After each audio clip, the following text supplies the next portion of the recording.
وعدہ ایک ایسی چیز ہے رب تعالیٰ اس کی پابندی اور پختگی جس کو بھی عطا فرماتا ہے اس بندے کی شخصیت کو سماج کے اندر معاشرے کے اندر معتبر شخصیت کے طور پر ابھارتا ہے، یعنی کہ ایفاء عہد وعدے کی پابندی سماج میں اعتبار بناتی ہے، یقین اعتماد پیدا ہوتا ہے۔ اور سب سے بڑی بات یہ ہے رب کریم نے قرآن مجید فرقان حمید میں 114 مقامات پر وعدے کا ذکر فرمایا، اور سورہ توبہ کے اندر وعدہ کی خلاف ورزی کے متعلق جب رب کریم نے ارشاد فرمایا اہل نفاق منافقین کا ذکر کرتے ہوئے ارشاد فرمایا ان کے دلوں میں اس لیے منافقت پیدا ہوئی کیونکہ وہ لوگ وعدہ کی خلاف ورزی کرنے والے تھے۔ محترم المقام تاجدار کائنات فخر موجودات صلی اللہ تعالی علیہ وسلم کا فرمان علی شان آقا نے فرمایا اس شخص کا ایمان ہی نہیں ہے جس کا وعدہ نہیں، لا ایمان لمن لا عہد لہ، جس کے پاس وعدے کی پابندی نہیں اس کے پاس ایمان نہیں۔ آقا علیہ الصلوۃ والتسلیم اور سابق انبیاء کرام علیہم الصلوۃ والتسلیم نے ہمیشہ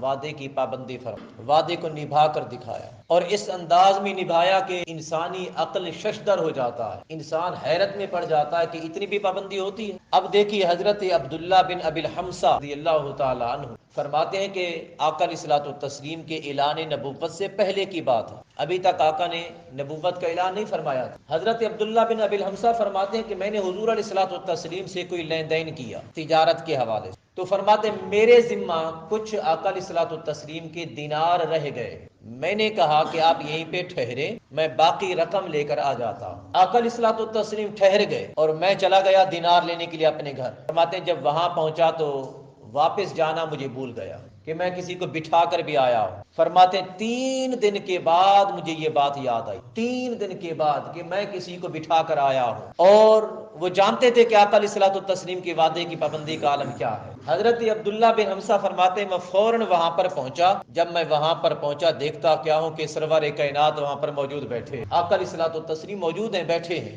انتظار میں، اور آقا علیہ الصلوۃ والتسلیم کے حلم بردباری برداشت کا عالم بھی دیکھیے۔ جب حضرت عبداللہ بن ابی الحمصہ فرماتے ہیں کہ جب میں 3 دن کے بعد آیا آقا علیہ الصلوۃ والتسلیم کی پیشانی مبارک پر کوئی بل نہیں آیا، کوئی غصے کی علامت نمودار نہیں ہوئی، آپ نے کوئی پریشانی کا اظہار نہیں فرمایا، بلکہ صرف اتنا فرمایا کہ اے عبداللہ آپ نے مجھے مشکل میں ڈال دیا، تو نے مجھے مشکل میں ڈال دیا کہ 3 دن تک انتظار کرایا، 3 دن تک مشکل میں ڈال دیا کہ میں بیٹھا رہا، کوئی اور کام نہیں کر سکتا۔ میں آپ سے پوچھتا ہوں یہ اس سے بڑھ کر بھی کوئی برداشت کا مظاہرہ دکھا سکتا ہے؟ ہرگز نہیں کر سکتا۔ یہ آقا علیہ الصلوۃ والتسلیم کی برداشت اور حلم کا مظاہرہ تھا جو آقا نے کر کے دکھایا۔ 3 دن کا انتظار، اور صرف اتنا فرماتے ہیں کہ تو نے مجھے مشکل میں ڈال دیا۔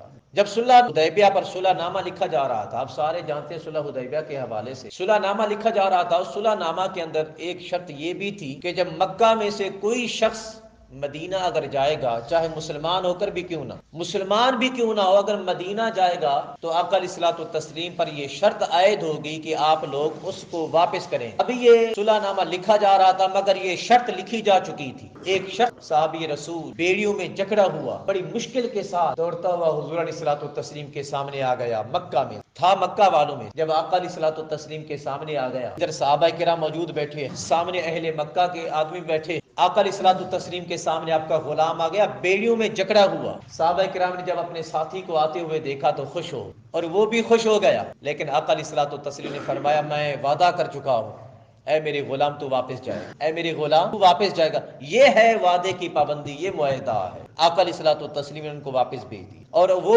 واقعہ بھی یاد رکھو، غزوہ کا واقعہ ہے، 2 مسلمان شخص کہیں سے سفر سے واپس آ رہے تھے، اہل قریش نے ان کو پکڑ لیا، قید کر لیا، کہنے لگے کہ ہم آپ لوگوں کو اس شرط پر آزاد کریں گے اگر ہمارے خلاف تمہارے نبی جنگ کریں گے، جہاد اور غزوہ کریں گے تو تم لوگ ہمارے خلاف تلوار نہیں اٹھاؤ۔ حالانکہ وہ بہت بڑے جنگجو تھے، انہوں نے وعدہ کر دیا ٹھیک ہے، ان کو یہ پتا نہیں تھا کہ ابھی جنگ کی تیاریاں بھی ہو رہی ہیں۔ خیر جب وعدہ کر کے آئے حضور علیہ الصلوۃ والتسلیم کے پاس، ادھر پتا چلا کہ آقا علیہ الصلوۃ والتسلیم اور آقا کے غلام تیاریاں کر رہے ہیں جنگ کی، جہاد کی، لیکن انہوں نے سارے کا سارا معاملہ حضور علیہ الصلوۃ والتسلیم کے سامنے رکھ دیا۔ آقا علیہ الصلوۃ والتسلیم نے فرمایا ہر کوئی جنگ پہ جا سکتا ہے مگر آپ دونوں نہیں جا سکتے، آپ دونوں نہیں جا سکتے۔ کیوں آقا؟ فرمایا اس لیے کہ آپ لوگ وعدہ کر کے آئے، یہ میری ذات کو اچھا نہیں لگتا کہ میں وعدہ کے خلاف کرنے کا حکم دوں، فرمایا جو وعدہ کر کے آئے ہو اس کو پورا کر. سو محترم المقام یہ ہے ایفاء عہد، اس کو کہتے ہیں وعدہ نبھانا. اور وعدہ نبھانا جس کے اندر بھی آ جاتا ہے بندے کو معتبر بنا دیتا ہے. وعدہ نبھانا جس کے اندر بھی آ جاتا ہے اس پر ہر کسی کو اعتماد آ جاتا ہے، یقین آ جاتا ہے. وعدہ نبھانا جب ہمارے اندر آئے گا تو